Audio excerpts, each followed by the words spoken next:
अच्छा, एक तरफ पाकिस्तान में सियासी साजिश हो रही है तो वहीं दूसरी तरफ पाकिस्तान के अंदर ही जंगी जुनून सवार है। पाकिस्तान ने smash hypersonic anti ship ballistic missile का परीक्षण किया। रियाद में आयोजित WGF 2026 एग्जीबिशन में इस मिसाइल की प्रदर्शनी लगाई गई और अब इसका टेस्ट किया गया, जिसकी तस्वीरें आपको दिखा रही हूँ।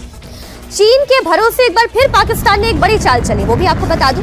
पाकिस्तान के 7 सैटेलाइट को अपनी जमीन से अंतरिक्ष में दागा है। पाकिस्तान का EO-2 जासूसी सैटेलाइट भी इसमें शामिल है, जो भारत के लिए थोड़ी चिंता पैदा कर सकता है। अवधेशी, ये इस जासूसी सैटेलाइट पर हम बात करें। इससे बड़ा जासूसी सैटेलाइट चीन ने लगाया हुआ है। हाँ, अमेरिका का जासूसी सैटेलाइट चल रहा है। ऐसा नहीं, आजकल तो ये गूगल मैप से आप चाहिए तो किसी के घर में घुस करके देख लीजिए, वो पहले वाला जमाना नहीं है। और भारत दुनिया में तीसरी ऐसी शक्ति बन गया है। चीन लॉन्च कर रहा है सर, चीन हेल्प कर रहा है पाकिस्तान को, जो अंतरिक्ष युद्ध में मुकाबला करके रोक सकता है। हम वहां तक पहुंच गए अंतरिक्ष में। इसीलिए अमेरिका मैंने कई चीजों में हमारे साथ समझौता नहीं करता है, लेकिन अंतरिक्ष में दौड़ के कर ले रहा है। तो अमेरिका दूसरे की बदौलत जो काम पाकिस्तान दूसरे की बदौलत कर रहा है। आसिम मुनीर की एक रणनीति है कि दुनिया के मुस्लिम देशों में हमारा हथियार बिके, और चीन की रणनीति है कि इस्लाम के नाम पर हमारे हथियार पाकिस्तान के माध्यम से दुनिया में बिके। वो एक रणनीति चल रही है और इसीलिए वहां। और तीसरी बात है कि पाकिस्तान का सब कुछ भले फैल रहा है, लेकिन उसका डिफेंस सेक्टर जो है वो थोड़ा ठीक ठाक रहा है। मैं तो सर इसमें कमी देख रही हूँ। मैं तो अजीत जी कमी ये देख रही हूँ कि लॉन्च करने की औकात नहीं थी क्या पाकिस्तान की, जो चीनी लॉन्च कर रहे हैं। नहीं, तो पाकिस्तान के पास अपना इंफ्रास्ट्रक्चर नहीं है ना, अपना कोई अंतरिक्ष का इंफ्रास्ट्रक्चर तो कुछ है नहीं। ना डिफेंस प्रोडक्शन का अपना इंफ्रास्ट्रक्चर है, ना स्पेस का अपना कोई इंफ्रास्ट्रक्चर है। उनके पास जो है सो चीन का है, तुर्की का है, और बिल्कुल वही उनका है कि भारत पर दबाव बनाए और इस्लामिक देशों को ये कहें कि हम इस धर्म के आधार पर, इस्लाम के आधार पर बना हुआ मुल्क है, तो अब सब आदमी हमारा साथ दे, हमसे हथियार खरीदे। जैसे तुर्की से लोग खरीद ही रहे, तुर्की भी तो इसी नाम पर हथियार बेच रहा है दुनिया भर के देशों को, तमाम अफ्रीकन कंट्री लकड़ी का मिसाइल बेच दे रहा है। लकड़ी नहीं, मुझे एक हम लोगों ने बेकार एक बहुत बड़े जानकार ने मजाक नहीं कि चंडीगढ़ के पास जो गिरा था, जब हम लोग देखे तो अपना सिर पीट लिए कि हमने अपना कीमती सब क्यों बर्बाद किया। लकड़ी का मिसाइल है वो आया हुआ, तो मुझे बड़ी हैरत हुई कि क्या लकड़ी का मिसाइल बना बना के तुर्की ठग रहा है क्या सबको ये, क्योंकि एक मिसाइल के बारे में अच्छा वो भी बहुत सीरियस लोगों ने बताया था। भाई मैं तो ये समझ पा रही हूँ कि पाकिस्तान के पास ना अपना विज्ञान है ना अपना ब्रेन है, उसे चीनी वैज्ञानिकों की जरूरत पड़ रही है। अब भले ही कितनी जासूसी करे, लेकिन उसको सहायता तो चीन और अमेरिका जैसे मुल्कों की, अभी तुर्की की बात हो रही थी, इन मुल्कों की लेनी पड़ रही है। अपना परमाणु फार्मूला भी बाहर से चुरा के लिया उनके वैज्ञानिक, उसी आधार पर वो भी बना रहे। तो अब्दुल कादिर खान चोर कही कि मैं तो खाली ट्रॉफी चोर कह रही थी, तो हर हाल में चोर है। वो देश जो है ईरान के बाद वो देश है और नॉर्थ कोरिया के बाद जिसके परमाणु वैज्ञानिक पर बैन लगाया, तो दूसरे देश में नहीं। और मुशर्रफ को कहा कि इसको अरेस्ट करो, इसने जो है अपने खुद चुरा के लाया और उसको भी ये बेच रहा है। बदमाश आदमी जो है अब्दुल कादिर खान थे वो। आज हम पाकिस्तान की दिफाई तारीख के एक ऐसे अहम मोड़ पर बात करने जा रहे हैं जिसने सोशल मीडिया और दिफाई हलकों में एक नई बहस छेड़ दी है। सऊदी अरब में जारी वर्ल्ड डिफेंस शो 2026 में पाकिस्तान के इदारे गिड्स ने एक ऐसा पोस्टर पब्लिश किया जिसने सबको हैरान कर दिया। इस पोस्टर में पाकिस्तान के स्मैश मिसाइल सिस्टम को बाकायदा तौर पर एक hypersonic anti ship ballistic missile के तौर पर पेश किया गया। यहीं से एक बहुत बड़ा सवाल पैदा होता है, क्योंकि अब तक हमने हमेशा से ये सुना था कि स्मैश एक सुपरसोनिक मिसाइल है जिसकी टर्मिनल स्पीड माक 2 तक बताई जाती है। तो फिर अचानक पाकिस्तान स्मैश को हाइपरसोनिक क्यों कह रहा है? क्या ये सिर्फ लफ्जों का खेल है या फिर इसके पीछे कोई गहरी टेक्निकल और साइंटिफिक हकीकत मौजूद है?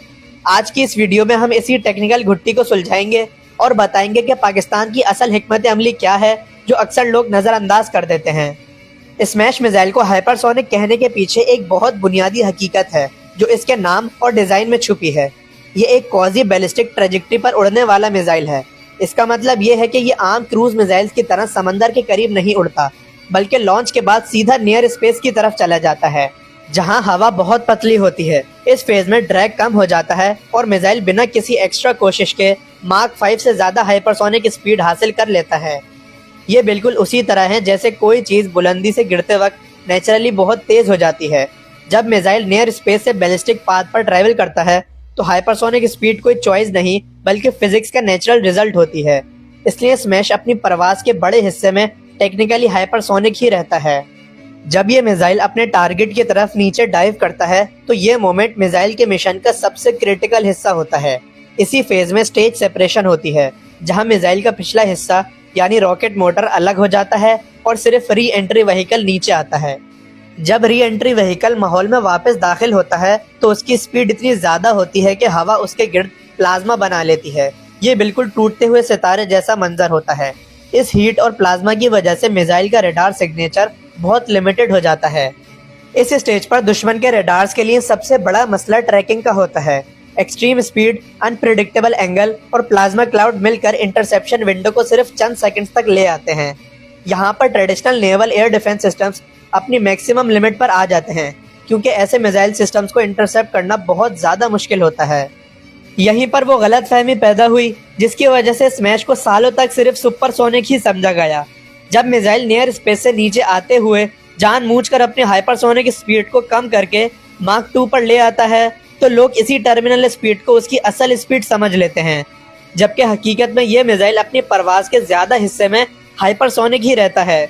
इसी कंट्रोल फेज में ये मिसाइल तकरीबन 90 डिग्री के एंगल से सीधा टारगेट के ऊपर जाकर गिरता है। जो कुछ भी हुआ, क्या हमारे हवाई जहाज वाकई उड़ान नहीं भर पा रहे थे? क्या रडार सिस्टम वाकई लॉक हुए थे? फिर ब्रह्मोस तक निकालने की नौबत क्यों आ गई? ऐसे मतलब आपने इस वॉरफेयर को पूरा बहुत क्लोजली मॉनिटर किया होगा, लोगों के मन में बहुत क्यूरियोसिटी है, ऐसा क्या हुआ कि राफेल को नहीं निकालना पड़ा और ब्रह्मोस को निकालना पड़ गया? ऐसे कि जो इन्वेंट्री है, जो हमारे पास साजो सामान है, हथियार हैं, वो कौन सा हथियार कब इस्तेमाल करना है वो कमांडर का डिस्क्रिशन होता है। तो ये कहना है कि ब्रह्मोस निकालने की मोहब्बत आ गई, ऐसे नहीं है। वो हथियार है हमारे पास, हम देखेंगे कि टारगेट कौन सा है, टारगेट को नष्ट करने के लिए कौन सा हथियार सबसे कामयाब होगा और उस हथियार का हम इस्तेमाल करेंगे। कभी लगा कि एक हथियार हवाई जहाज के ज़रिए हो सकता है, फिर लगा कि नहीं, इससे अच्छा एक और तरीका है कि ब्रह्मोस मिसाइल ही क्यों ना इस्तेमाल किया जाए। तो ये जो है वो रणनीति का सवाल है, और वो नीति जो है वो ना कि एक जंग से दूसरे जंग, लेकिन डे टू डे भी ये इसमें बदलाव आ सकता है। और यही बात है कि कितने जल्दी आप अपने रणनीति को बदली कर सकते हो, कितने जल्दी आप ये इसको अडेप्ट कर सकते हो, वही जनरलशिप कहलाती है।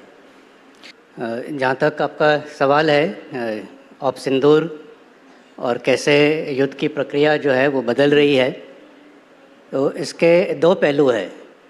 एक है युद्ध की प्रक्रिया और दूसरा है युद्ध का स्वरूप, जिसको हम nature and character of war कहते हैं। तो युद्ध की जो प्रक्रिया है वो सदियों से नहीं बदली, और वो एक ही है कि मारो या मरो।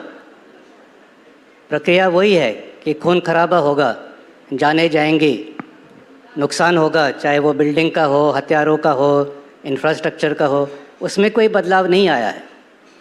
बदलाव आया है तो इसमें कि उसके स्वरूप में, कि वो लड़ाई कैसे लड़ी जाएगी। और ये बदलाव जो है वो ये नहीं कि अभी हुआ है, वो हमेशा आता रहा है।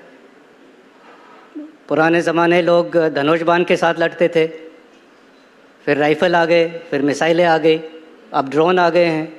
तो ये प्रक्रिया जो है वो स्वरूप जो है वो बदली होता रहेगा। और जैसे अभी हमने ऑपरेशन सिंदूर में देखा, एक नया युग जो है आ चुका है, जहाँ तक नॉन कॉन्टैक्ट वॉरफेयर पर ज़्यादा जोर हुआ, और ज़्यादातर लड़ाई जो है वो ड्रोन्स और मिसाइलों के ज़रिए हुई। लेकिन इसका मतलब ये नहीं है कि आगे वाले समय में कॉन्टैक्ट वॉरफेयर नहीं होगा, कि सरहद पर जाके आमने सामने की लड़ाई मुठभेड़ नहीं होंगे। अगली लड़ाई कैसे होती है, उसकी प्रक्रिया क्या होगी, स्वरूप क्या होगा, वो इस वक्त हम नहीं कह सकते। हर एक जंग जो है वो एक अलग होता है। सिर्फ ये है कि हम जो पिछला जंग है, लड़ाई है, उससे हम सबक सीखते हैं और उसको अमल करके हम कोशिश करते हैं कि अगले बार हम ज़्यादा तैयार हो और ज़्यादा विफल। हम अगली बार ज़्यादा तैयार होंगे सर। पर एक